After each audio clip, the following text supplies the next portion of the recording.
My mother's call came in at 6:47 in the morning, and I let it ring. The drainage tube in my left side ached when I shifted, so I didn't shift. The phone vibrated on the nightstand twice more before it stopped. 3 minutes later, my sister called. I let that one ring too. When the second call ended, I reached for the prescription bottle, then changed my mind. I needed my head clear for what was coming next. I picked up the phone with my right hand. My left arm couldn't go above my chest yet, and I scrolled to a name I had not called in 11 years. Margaret Henley, estate attorney. She had handled my grandmother's will the year I left law school. The phone rang once before she picked up. She said my name like a question. "Margaret," I said, "I need you to pull every account my father has, today, and don't tell anyone you're doing it." She didn't ask why. She asked, "How fast?" I looked at the dressing on my chest. 48 hours since they took it. Faster than that. Before I take you back to where this all began, please take a moment to like this video and subscribe to the channel. It helps these stories reach more women who need to hear them. And if you would, leave a comment telling me where you're listening from and what time it is right now. I read every one. To understand why I let my mother's call go to voicemail that morning, I have to go back 6 weeks. Back to Easter Sunday, in the house I had grown up in, with the same Easter ham my mother had been making for 40 years, the last meal we ate as a family before any of us knew what was missing. I was 41. I worked as a marketing director at a regional hospital system.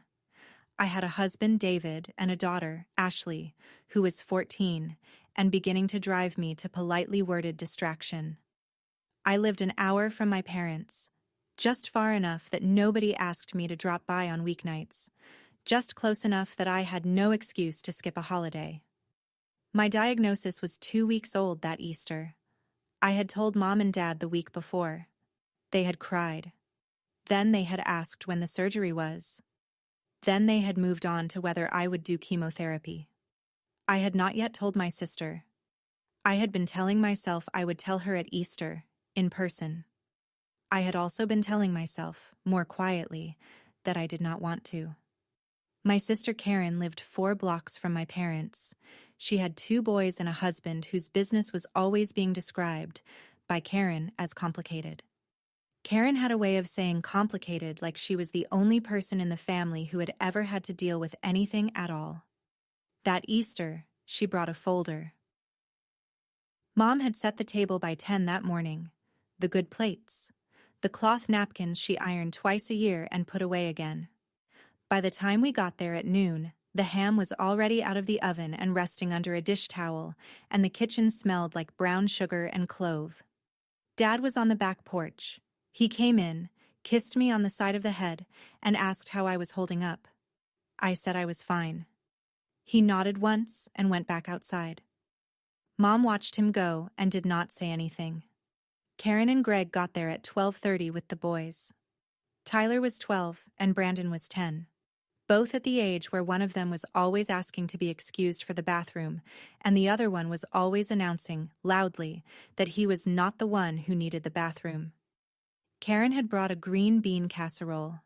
She had also brought a leather folder, which she set on the counter by the toaster and did not mention during lunch.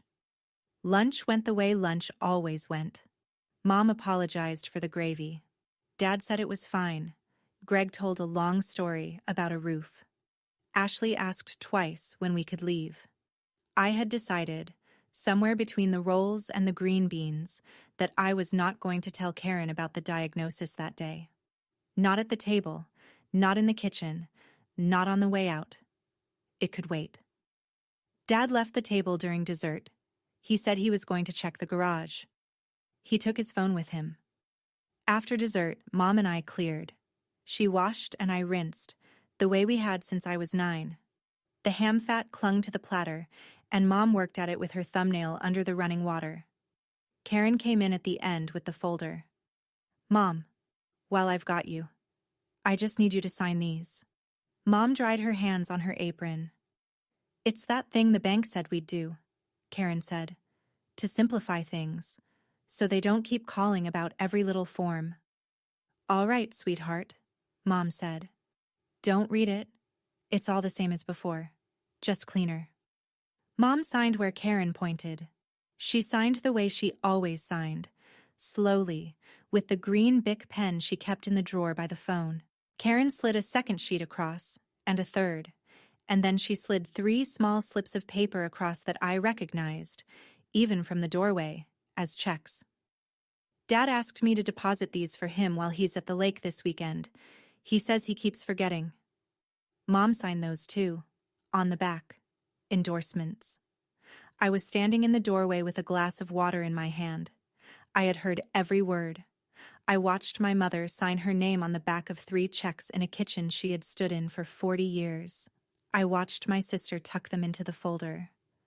I watched my mother go back to the sink. 2 weeks to surgery. I had a tumor in my left breast and a calendar on my refrigerator full of pre-op appointments. I did not have room for a folder. I let it pass. We left at 5.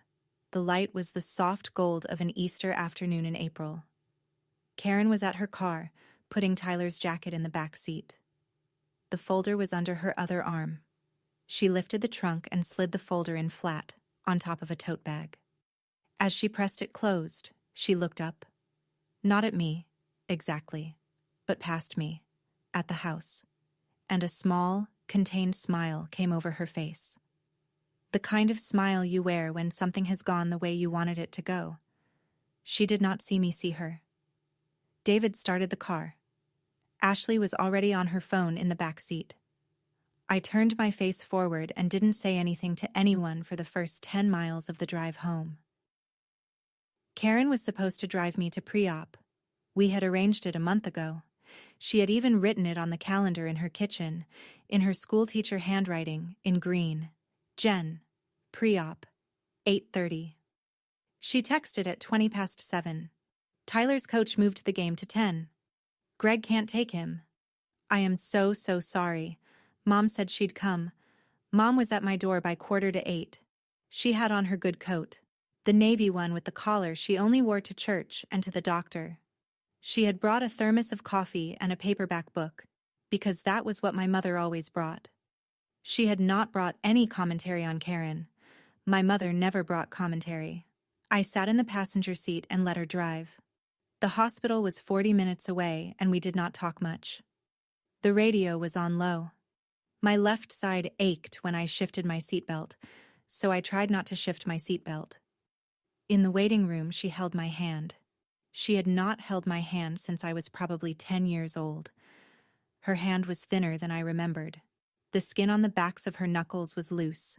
She held it the way she had held it when I was 9 and my dog had been put down, firmly, no pressure, no instruction. We sat that way for maybe 20 minutes. They were running behind. Your father's been different, she said. I looked at her sideways. She was watching the door at the end of the hallway, not me. I don't know how to say it. He's at the lake again this weekend. He's at the lake a lot, Mom. He is. He's at the lake more than he used to be. She was quiet for a moment. Then she said, his phone is always face down. It didn't used to be. I sat with that. The waiting room had one of those clocks with the second hand that ticks audibly, and you only ever notice it when nobody is talking. Mom, I said, do you want to talk to somebody? Like who? Like a counselor, or a friend, or Dorothy. I could call Dorothy for you. She shook her head.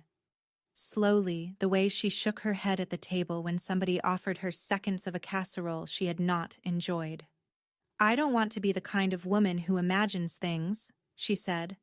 I don't want to make a thing of something that isn't a thing.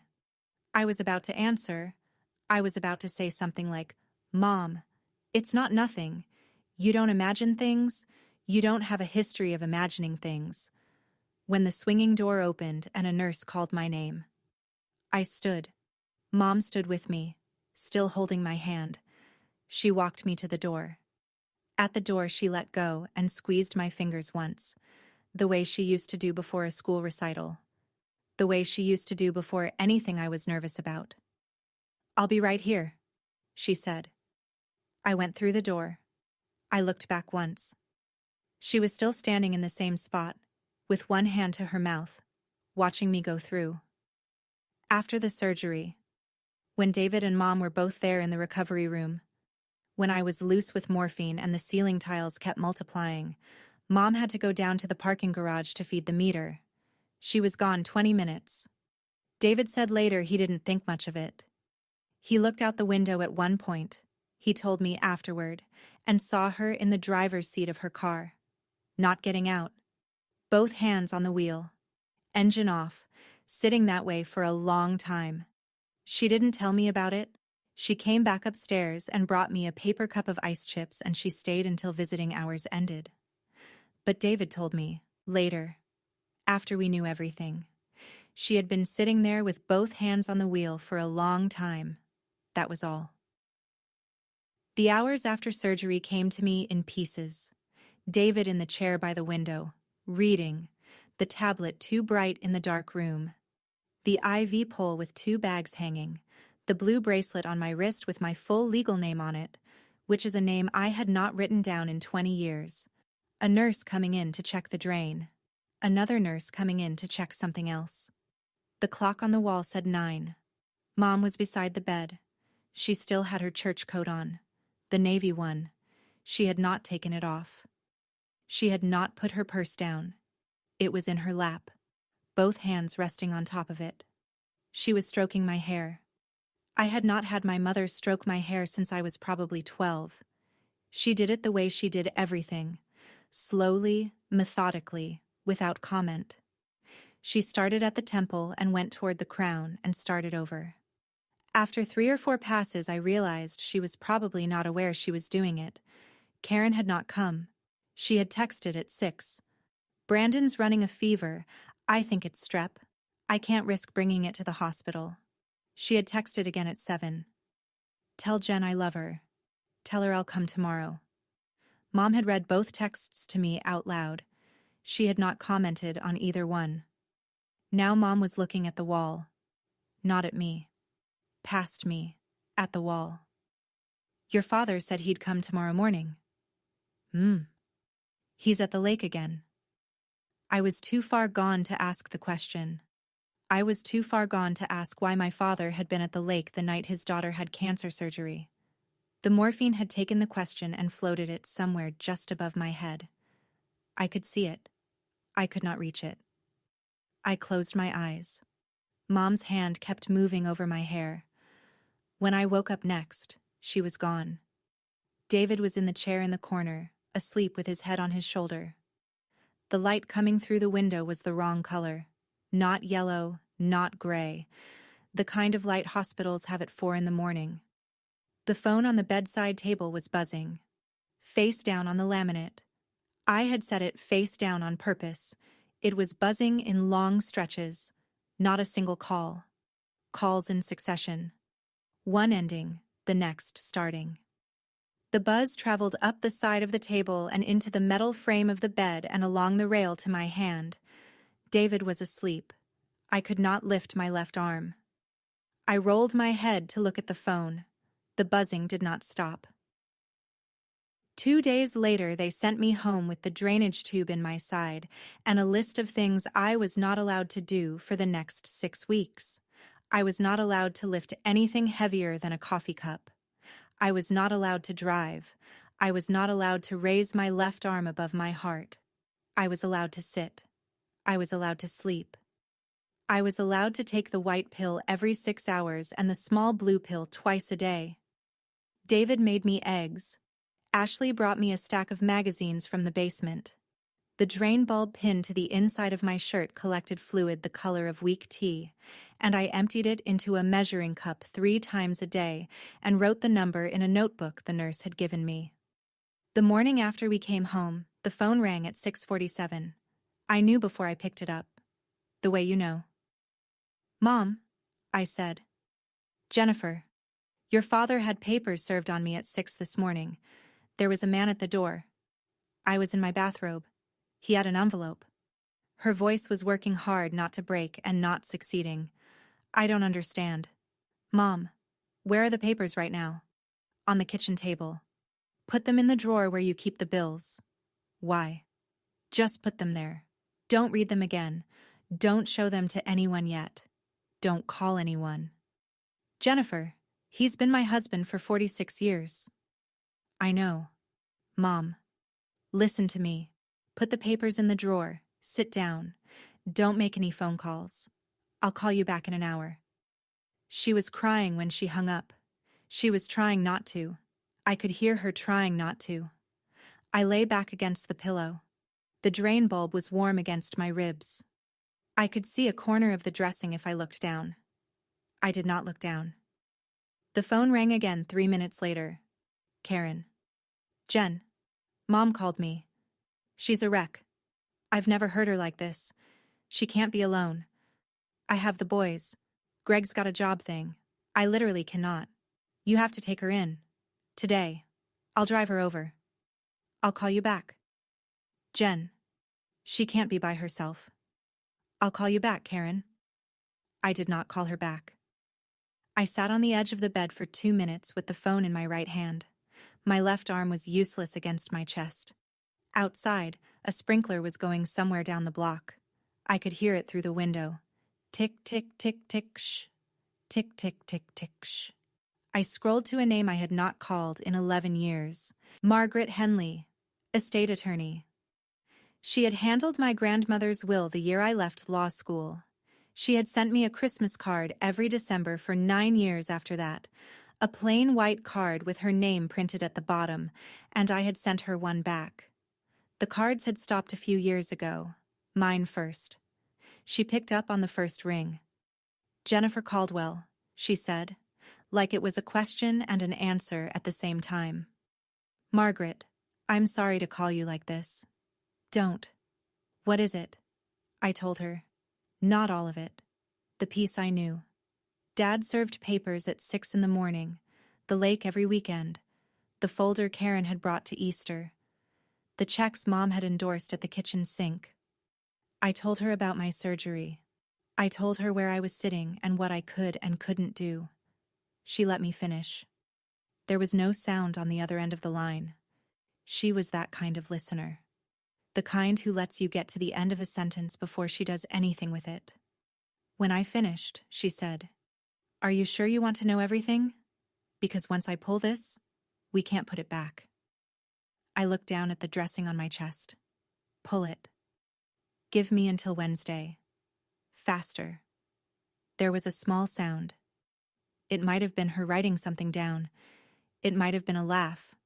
The small kind. The kind Margaret Henley was capable of. "I'll call you Tuesday," she said. Margaret called Tuesday at 4 in the afternoon.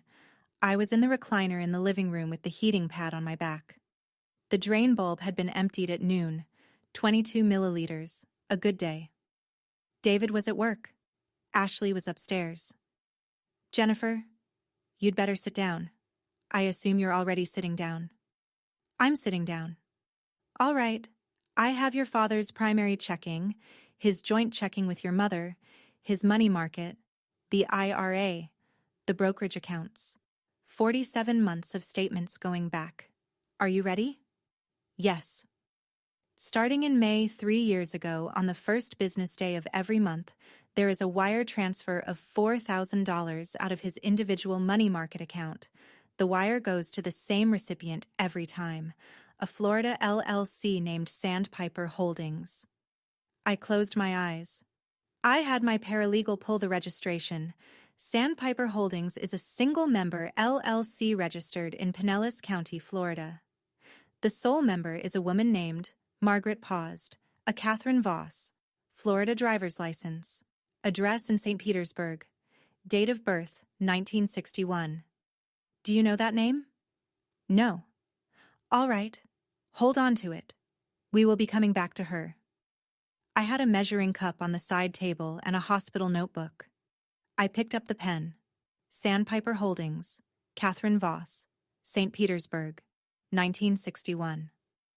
Margaret, 3 years.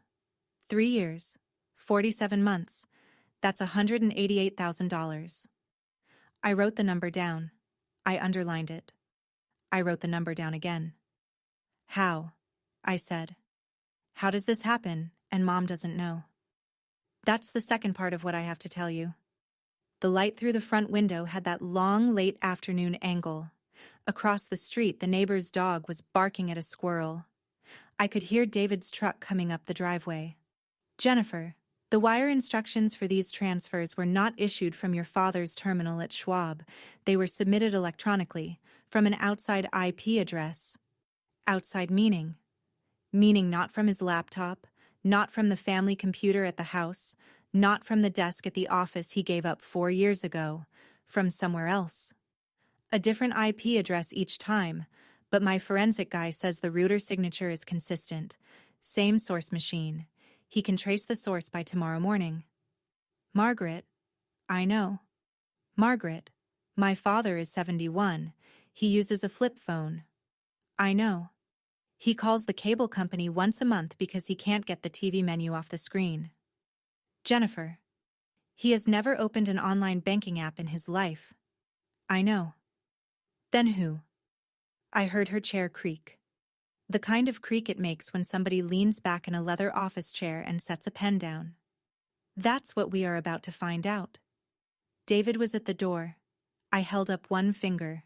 He nodded and went into the kitchen without saying anything. Margaret. What if it's somebody who works at the bank? Possible. I've ruled out the bank already. The IPs I have access to don't trace to Schwab infrastructure. Whoever this is has Robert's full credentials. Username, password, two-factor. He doesn't even know his own password. I am aware. I sat with that. Margaret, who else has his password? I don't know yet. I will know in 18 hours. Don't ask anyone in your family any questions in the next 18 hours, Jennifer. Don't say a word to your mother. Don't say a word to your sister. Don't say a word to your father. Are we clear? We are clear. You are going to want to. Don't. I know. 18 hours. She hung up. I sat in the recliner with the heating pad on my back and the notebook open on my lap. The neighbor's dog had stopped barking. The kitchen was quiet. David had not come back into the living room. He was giving me the space. Sandpiper Holdings. Catherine Voss. St. Petersburg. $188,000. Out of my father's account. In $4,000 increments. For 3 years. From a router he could not have used. On accounts he could not have logged into. With credentials he did not know. Whoever set this up wasn't my father. My father couldn't reset a router. So who? I sat there until the heating pad shut itself off automatically and the light through the front window went from gold to gray. I did not move. I did not open the notebook to a new page. I did not call anyone. 18 hours. David drove me to Mom's on Wednesday afternoon, 5 days post-surgery. The drain bulb was still pinned to my shirt collar, but the output was down to 15 milliliters, and the nurse said it could probably come out by the weekend. Mom met us at the door. She was thinner than she had been 2 weeks ago, not noticeably. The kind of thinner you only notice when you have been looking at someone since you were born. Karen's car was in the driveway. We went into the kitchen. Karen was at the counter. She had a yellow rubber glove on her right hand and a sponge in her left. The dishwasher was open and half-loaded. There was a load of laundry running in the basement. I could hear it through the floor. The mail was sorted into 3 piles on the kitchen table. Bills, junk, and what looked like sympathy cards from people who had heard about the divorce already. "Jen," Karen said, "sit down. You shouldn't be standing." She crossed the kitchen and pulled a chair out and steered me into it with a hand at my elbow, gently, the way you'd help an older woman. Mom put on the kettle. Her hand shook a little when she set the kettle down on the burner. I watched her not notice that her hand was shaking. "Mom, sit. Let me make tea," Karen said. "Sit with Jen. She drove all the way out here." Mom sat. Karen made the tea. David went out to the garage with Greg, who was doing something with a leaf blower that did not need doing. That left the 3 of us in the kitchen. Karen at the counter. Mom and me at the table. "How's the drain?" Mom asked. "Better. They might pull it Friday." "Are you sleeping?" "On my back. Mostly." "You used to sleep on your stomach as a baby. I had to flip you over 100 times a night." "I remember you telling me that." "You don't remember it. You couldn't possibly remember it." "I remember you telling it to me." She smiled, the first smile of the visit. It went away again quickly, but it had been there. Karen brought tea. She brought 2 mugs to the table and set them down, and then she gestured me into the hallway with her chin. A word. I followed her into the hallway, slowly, with my left arm against my ribs. She stopped halfway down the hall, by the closet where Mom kept the vacuum. She kept her voice low. "She's not eating, Jen. She had a piece of toast at noon. That was it. She drank coffee for breakfast, and she's been pretending the coffee was breakfast. I've been trying to get her to eat more, but she just pushes the plate." I nodded. I didn't say anything yet. "Greg's company is going through layoffs. Did I tell you that?" "No." "I haven't told anybody. I haven't slept in a week. My boys don't know what to do with a mother who looks like this. Tyler asked me yesterday if I was sick." Her voice cracked. "Just a hairline crack, not the full thing." "Jen, I just want Mom to be okay. That's all I want. That's all any of this is for me. I just want her to be okay." She put her hand on my arm, the arm that hurt. I let her. For about 3 seconds I almost felt the thing she wanted me to feel. Then I thought about the IP address and the router signature and the 18 hours, and the feeling came up against something hard inside me and stopped. I said, "I know, Karen." I said it the way Mom would have said it. No commentary. We went back into the kitchen. Mom had finished her tea. Karen took the cup to the sink. Mom walked us to the door at 5. At the door, Mom hugged me. Carefully, on the right side. Her face against my hair. "I don't know what I'd do without your sister," she said into my hair. I didn't answer that. David and I walked to the car. As I was getting in, I looked back at the porch. Karen had come outside to wave us off. Her hand was on Mom's shoulder. Not lightly. Resting there. Settled there. As if it had been there for some time and was going to stay. Mom did not seem to notice it. Mom waved. The hand stayed. We pulled out of the driveway.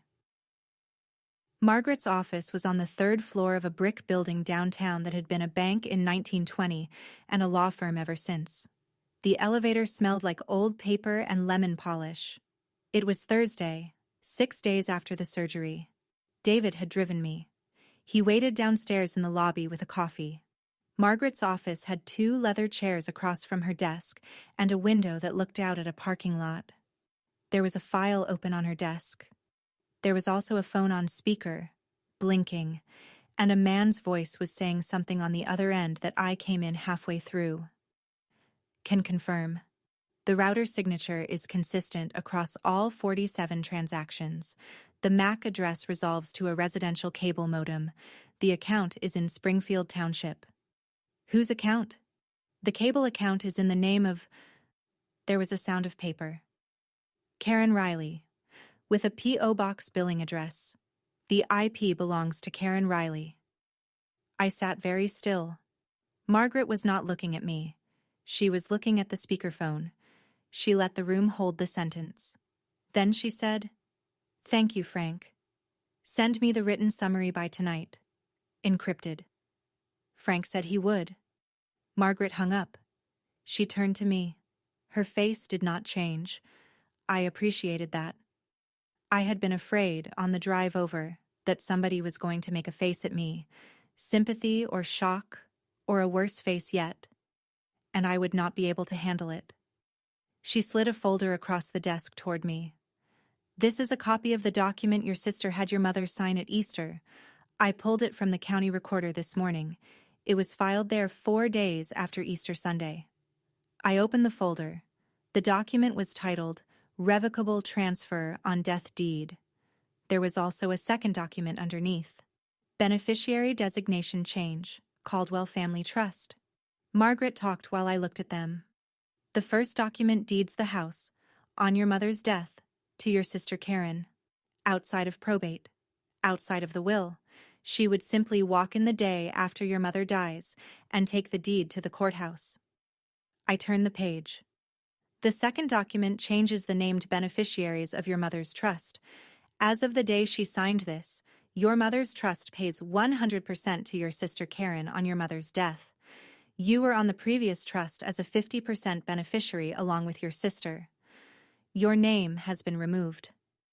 I read the page twice. The signatures were Mom's. The same green Bic pen. The same slow, careful loops on the P of Patricia. There's a third thing, Margaret said. She slid a single sheet of paper across the desk on top of the folder. This is a printout of the email correspondence between your father and your sister Karen from the period the wires began. I subpoenaed his email under the divorce filing.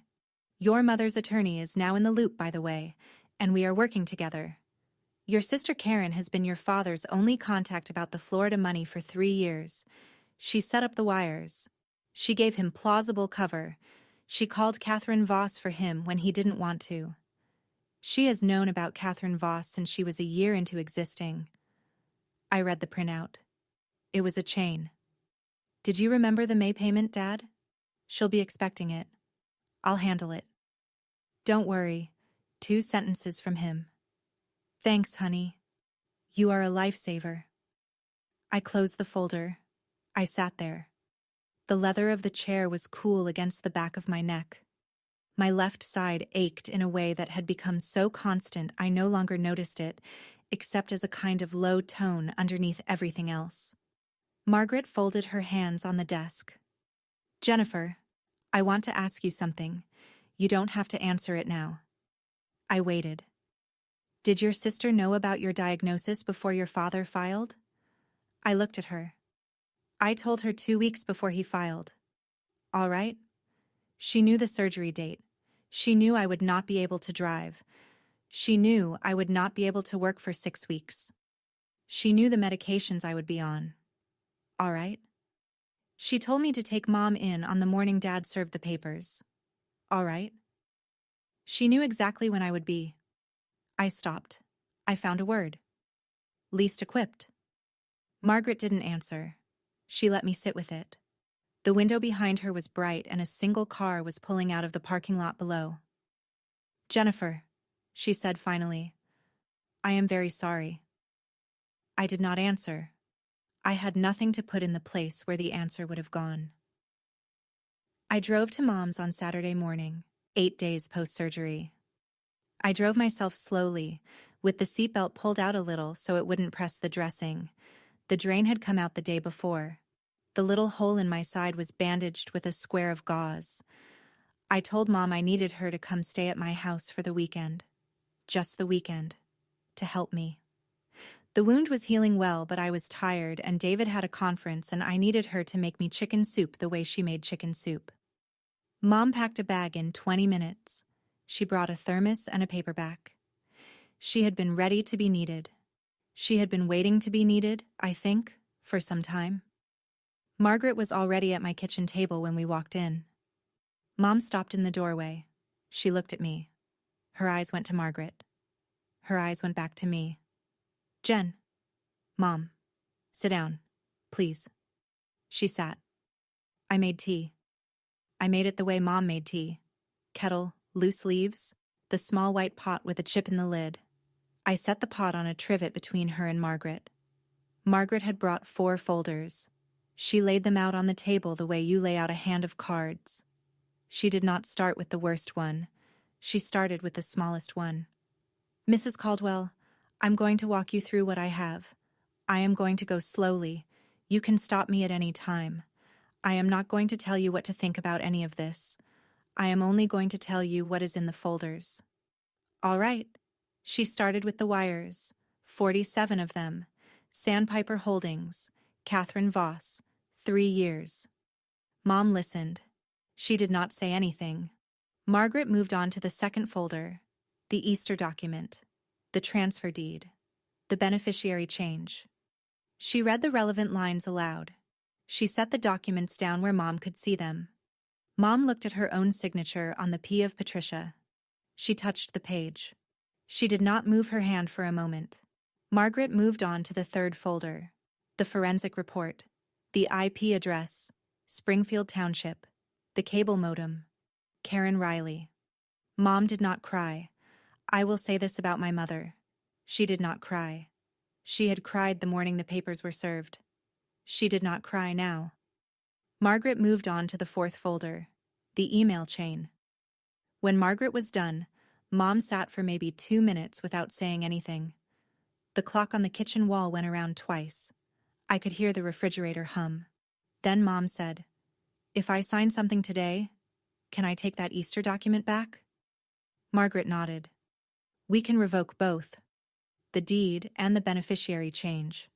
I can have a revocation of each ready in the next 10 minutes. You can sign them at this table. We will record them at the courthouse on Monday. And it will be like Easter never happened." Yes. As far as those 2 documents go, yes. Is there anything else my daughter has done that I will need to revoke? Margaret hesitated. Then she said, "She has a power of attorney on your accounts that your husband signed 3 years ago. Quietly. We can revoke that as well." Revoke that too. Margaret took out her laptop. She pulled up 2 templates. She typed in Mom's name. She typed in the date. She turned the laptop toward Mom, and Mom read both pages, slowly, all the way through. Mom asked one question. Margaret answered it. Mom signed both pages with the green Bic pen she had brought from the drawer in her own kitchen, because that was the pen she signed important things with. When she was done, Mom set the pen down. She looked at her hands on the table. She said, "Your sister has always wanted what wasn't hers." I did not say anything. I should have seen it. I think I did see it. For a long time. And I told myself I was being unfair. I would tell myself I was being a bad mother. That I was loving the 2 of you unevenly because of who she was. And so I would push the thought down and try harder. She looked up at me. "I'm sorry I didn't see it sooner. I'm sorry you had to be the one to bring this to me." I put my right hand over hers. My left hand was still slow. My right hand was enough. Margaret cleared her throat gently. "Mrs. Caldwell, Patricia, there's one more thing we should plan while you're here. There needs to be a conversation with your daughter Karen, in person, with everything in front of her, so she understands that she is being held to account." "When?"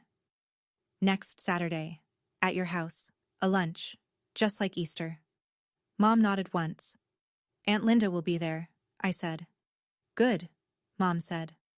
That night at 11, Mom was already asleep in the guest room. My phone buzzed once on the kitchen counter. A text from Karen. "We need to talk. Soon." Karen came over on Friday, 10 days post-surgery. She did not call ahead. She pulled into the driveway at 3 in the afternoon, while I was on the couch with a book in my lap that I had not turned a page of in 20 minutes. I knew the sound of her car. I knew the sound of her car door. David was at work. Ashley was at school. Mom had gone to church with Aunt Linda for the choir rehearsal. The house was empty. Karen rang the bell, which she had never rung before in her life. She had a key, and she had always used it. I went to the door. I unlocked it. I stepped back. She came in. She did not bring food. She did not have her purse. "Where's Mom?" "At church. With Aunt Linda." She walked past me into the living room and sat down on the couch. She did not ask how I was. She did not look at the bandage on the side of my shirt. She did not ask about the drain or the appointment or the medication. She sat down on the couch and crossed her legs and rested her hands on her knee. "Jen, I'm going to be straight with you." I sat down across from her in the armchair. Slowly, I kept my left arm against my ribs. "I have a friend at the bank, the Schwab branch off Route 9. She mentioned to me in passing on Wednesday that someone has been pulling Dad's records. An attorney. A request from an attorney. I want to know if that attorney is yours. I didn't answer. Jen? I didn't answer. All right. I'll take that. Listen. I don't want to fight with you. You just had cancer surgery. You should not be doing this right now. This is not the time. What do you think I'm doing, Karen? I think you are running through Dad's accounts because you're upset he left Mom, and you want a chunk of him for it. I get it. I do. But you are going to drag Mom through a financial probe right now, while she is the most fragile she has been in her entire life, and that is not going to be good for her. Do you hear me? That is not going to be good for her. Karen. And I'm going to say one other thing, Jen, because somebody has to say it to you, and I don't think anybody else will. If you keep going down this road, I'm going to have to tell Mom what you are doing. I'm going to have to tell her you are using her surgery, your surgery, as a reason to go after Dad's money. I'm going to have to tell her you are exploiting a woman who just lost her marriage to make sure you get yours. Her voice was even. She had practiced this. And Mom is not going to come back from a thing like that, Jen. Not at her age. She is just not. So I'm asking you, as your sister, as somebody who loves Mom, drop it. She stood up. She had said the thing she came to say. She walked toward the door. At the door she turned and looked at me one more time. I'm not your enemy, Jen. I'm trying to protect her. She let herself out. I heard the car door. I heard the engine. I heard the gravel under the tires. I heard the car turn at the end of the driveway and accelerate away down the street. I sat in the armchair. My left arm was throbbing. The book was on the floor where it had slid off my lap. I had not noticed it slide. I had spent the last 10 days unable to be sure. Unsure how much Karen knew. Unsure how much was greed and how much was carelessness, and how much was the small, ordinary self-deception of a woman who had been telling herself a story about her own family for 20 years. I was sure now. She had not come to plead. She had not come to confess. She had not come to ask. She had come to threaten me with my own mother, on a couch in my own living room, 10 days after a surgeon had taken a piece of my body off me with a scalpel. My right hand reached for the phone. I called Margaret. She picked up on the first ring. She just threatened me, I said. We move tomorrow. That night, my kitchen island looked like a war room. David sat to my right. Mom sat at the table in the corner with a stack of cloth napkins. She had brought them from her own kitchen, the good ones, ironed twice a year for Easter and Christmas, 8 of them. She was folding them into the shape she had folded them into for 40 years. A single fold lengthwise, then a triangle from the corner. Her hands were steady. Her hands had not been steady at the kettle on Wednesday. They were steady now. Margaret was on speakerphone, propped against the toaster. Aunt Linda is briefed, Margaret said. She and I spoke this morning. She knows the order of operations. She will not say a word until you have finished reading the contents of the folder. When you finish reading, she will say, Karen, that is her cue. She has agreed to it. Good. Tomorrow morning, when you arrive, the documents go on the sideboard, casserole on the table. Lunch starts as if nothing is unusual. Karen will sit down. She will eat. I will be in the kitchen. When you are ready, you will open the folder. All right.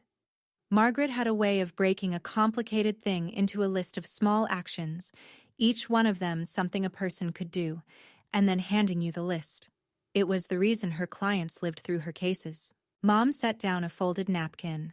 She picked up the next one. Margaret, the injunction. Files, Monday morning at 9. Emergency injunction freezes Sandpiper Holdings, freezes the wire authority on your father's account, freezes Catherine Voss's ability to move what is in the LLC pending the restitution case. Your father's divorce attorney is going to scream. I have spoken to him. He is not going to scream as loudly as he might. Why? Because I made him understand that the alternative is criminal exposure for his client, so he prefers the civil track. So do I. And Karen. Karen is a separate matter. The criminal referral on Karen goes through the county prosecutor's office. I have already sent the file. Wire fraud, elder financial abuse. The DA will reach out to Karen's attorney on Tuesday. The DA does not need our permission. The DA needs the referral. The referral has been made. Mom set down the 7th napkin. She picked up the 8th. I have one more thing for you to sign tonight, Patricia, Margaret said. Last one, I'm sorry. Bring it. I went and got the page from Margaret's folder on the dining room table. Mom set the napkin down. She read the page. It was a 1-page document. A revocation, in writing, of the power of attorney granted to Karen Riley on November of 3 years ago. Effective immediately. Notarized. There was a notary block at the bottom. Margaret had brought a notary stamp, which she would use in the morning before the lunch. Mom signed it with the green Bic pen. That's the last one, Margaret said. Mom nodded. She picked up the 8th napkin and folded it. She looked tired. She had looked tired since Wednesday. She would look less tired in 2 months. She would look like herself again in 6. I did not know that yet. Sitting at the kitchen island. I had hopes and fears, and a list, and a piece of cardboard from the hospital pharmacy that said the sutures would dissolve in another 2 weeks, and a left arm I could now lift to my collarbone without thinking about it, which was most of what I had to know about anything. When Margaret had hung up, Mom stood. She stacked the 8 napkins. She walked them across the kitchen to me. Set the table at my house tomorrow morning, she said. Just like always. The blue plates, the glasses with the gold rim, the water pitcher on the sideboard. Don't change anything. Tomorrow needs to look like every Sunday lunch I've ever made. That's how she'll come in. I took the napkins from her. I held them against my chest. I could hold them with both arms now. Mom. Yes. You don't have to be the one to ask her to leave. She looked at me. She was 68 years old. She had been a wife for 46 years, and somebody's mother for 41, and somebody's daughter for 68. And at the end of every one of those equations, she was alone in the math in a way none of the rest of us were. Yes, I do, Jennifer. She went to bed. I stood in the kitchen with 8 ironed napkins against my chest and looked at the dark window over the sink and tried to think of anything I had forgotten. I could not think of anything I had forgotten. I drove Mom to her house at 10 on Saturday morning. The sun was out. The dogwood by the front walk was past peak but still holding. Mom had on her Sunday navy. I had a folder on my lap. We let ourselves in. Margaret was already there. I had given her a key the day before. She was in the kitchen, in slacks and a gray cardigan, sliding a casserole into the oven the way someone's competent aunt would. The notary stamp was in her bag. The sealed envelopes from the prosecutor's office were on the sideboard, behind the centerpiece, where Karen would not see them. The dining room table was set with the blue plates, the glasses with the gold rim, the water pitcher on the sideboard. Mom's 8 napkins, folded into triangles. Aunt Linda came at 11:30. She did not say much. She kissed Mom on the cheek and put a hand on my shoulder and went and sat in the chair next to the head of the table, which was where she always sat. Karen pulled in at 11:50. She had a casserole. She had Greg with her. He stayed in the car and waved through the windshield. He would, she said, stop back in 2 hours. He was running the boys to a soccer thing. Good, Mom said, from the head of the table. Sit down, Karen. We were waiting for you. Karen sat. I sat to Mom's right. Aunt Linda was already in her chair. The 4th chair, at the foot, Dad's chair, was empty. Karen looked at it once. She did not say anything about it. We ate. Margaret stayed in the kitchen. Mom asked Karen about the boys. Karen talked about Tyler's grades and a teacher she did not like. She said the teacher had a way of singling Tyler out. Aunt Linda said, When the plates were mostly empty, Karen set down her fork. She had been waiting for this part. I could see it in her shoulders. Mom, I want to talk about the house. Mom set down her glass. Dad's lawyers are going to come for it. I've been thinking. I think the smart play is to deed it to me. Just on paper. To protect it. Then nobody can come for it as part of the divorce settlement. Once it's all over, you just live in it. Same as now. Nothing changes for you. But it's safer. I opened the folder. I did not stand up.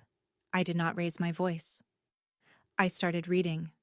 I read the way Margaret had read on Wednesday. Slowly. One thing at a time.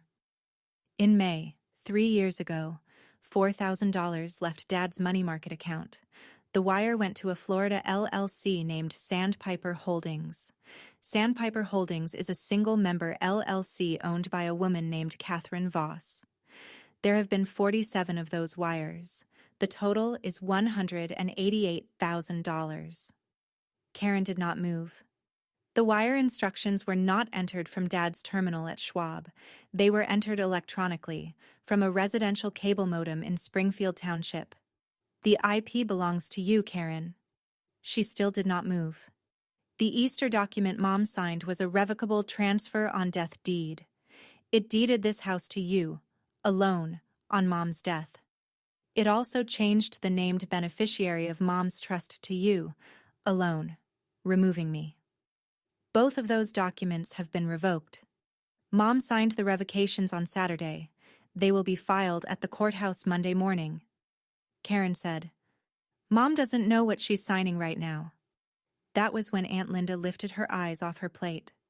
Karen. The same way she had said it when Karen was 8 and broke a window pretending it was Tyler's fault. The same way she had said it when Karen was 12 and lied about a report card. The same single word. In the same voice. 65 years of it. Karen turned her head. Linda, stay out of this. No.